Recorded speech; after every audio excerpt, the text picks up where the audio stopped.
সম্ভবত বাংলাদেশ স্বাধীন হবার পর এটাই প্রথম যে অখণ্ড ভারতের যেই ঐতিহ্যবাহী একটা প্রোগ্রাম হয়, মানে ভারত এই পাকিস্তান বিভাজনের আগে যে ভারতীয় উপমহাদেশ ছিল, এরকম একটা প্রোগ্রাম ভারত প্রতি বছর করে থাকে, যেখানে পাকিস্তান, বাংলাদেশ, নেপাল, ভুটান, মিয়ানমার এই রাষ্ট্রগুলো সহ আরও যারা ছিল, মানে বিভাজনের আগে একসময় ভারতীয় উপমহাদেশ বলতে যে রাষ্ট্রগুলোকে বোঝানো হতো, আজকে তারা সবাই স্বাধীন। তারপরেও ভারত এই অখণ্ড ভারত হিসাবে নিজেদেরকে, মানে এই রাষ্ট্রগুলোকে শক্তিশালী করার জন্য একটা মিটিং করেন বা প্রতি বছর একটা প্রোগ্রাম করেন। এবার বাংলাদেশ সেখানে যাচ্ছে না, পাকিস্তান যাচ্ছে। এখন এর মাঝখানে আমরা গতকালকে দেখলাম যে পাকিস্তানের জন্য, মানে পাকিস্তানিদের জন্য ভিসার যে শর্তগুলো সহজ করা হয়েছে। আর এরপরে প্রথমবারের মতন এরা কারা বাংলাদেশে আসছে, যাদেরকে দেখে ভারতের ঘুম অনেকটা হারাম। বিশেষ করে ভারতের যেই বিনিয়োগ এবং শিল্প গোষ্ঠীগুলো আছে, যারা বাংলাদেশ থেকে বিলিয়নস অফ ডলার এই দেশের মাধ্যমে কামিয়ে নেন, তাদের জন্য মহা দুঃসংবাদ। কারণ একচেটিয়া খাওয়ার দিন শেষের দিকে চলছে। ইউনূস সরকার গত 53 বছরের সকল রেকর্ড ভেঙে এত দ্রুত 6 মাসের মধ্যে পাকিস্তানের সাথে যে সম্পর্কের মানে ডামাডোল বাজাচ্ছেন, এতে ভারতের সাথে বাংলাদেশের সম্পর্কের জায়গাটাতে অনেকটা নেতিবাচক প্রভাব পড়বে বলে অনেকে মনে করেন। তবে সরকার মনে করছে উই ডোন্ট কেয়ার। আচ্ছা, কারা আসছে দেখেন। 5 দিনের সফরে আপনার ইউনূস সরকার আসার পরে ঢাকায় পাকিস্তানের ব্যবসায়ী প্রতিনিধিদের দলটা এসে পৌঁছেছে। বাংলাদেশের ব্যবসায়ীদের শীর্ষ সংগঠন federation of Bangladesh chambers and commerce and ইন্ডাস্ট্রির আমন্ত্রণে ঢাকা সফরে এসেছে পাকিস্তানের উচ্চ পর্যায়ের একটি ব্যবসায়িক প্রতিনিধি দল। ঢাকার পাকিস্তান হাই কমিশনারের তথ্য বলছে যে ঢাকা এসেছে পাকিস্তানের ব্যবসায়ীদের একটি বড় প্রতিনিধি দল।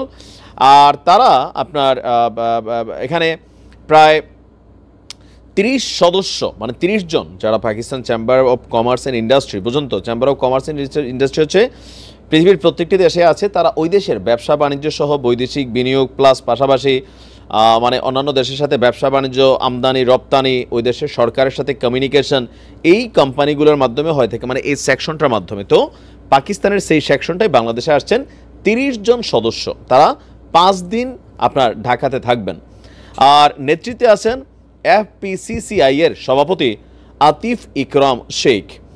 পাকিস্তানের ব্যবসায়ী প্রতিনিধি দলের ঢাকা সফরে দুই দেশের বাণিজ্য সংস্থার মধ্যে সমঝোতা স্মারক সই হতে পারে। বিশেষ করে চাল আমদানি নিয়ে আলোচনা হতে পারে। কে জানে বলছিল ভারতের থাকবে না, আর বাংলাদেশ থাকবে না, না খেয়ে মরবে। হ্যাঁ, দেখছো চালের বিকল্প কই থেকে আসে। টাকা থাকলে বাঘের চোখ মিলে, শত্রু মিত্রতে পরিণত হতে চায়। কারণ কি, বাংলাদেশের অর্থনীতি পাকিস্তানের থেকে 101 গুণ ভালো। আমরা যতই ঝামেলার মধ্যে থাকি, বাংলাদেশের টাকার মান পাকিস্তানের থেকে 4 গুণ বেটার।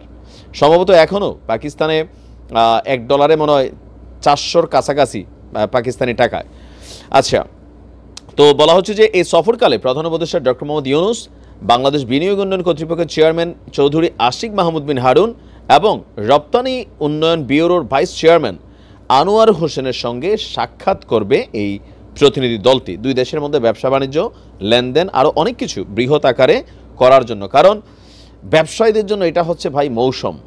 কেন মৌসুম? বিশেষ করে পাকিস্তানি ব্যবসায়ীদের জন্য। বাংলাদেশে এমনিতেই পাকিস্তানের অনেক পোশাক আশাক, পণ্য ইত্যাদি কিন্তু ঢুকে, ঠিক আছে।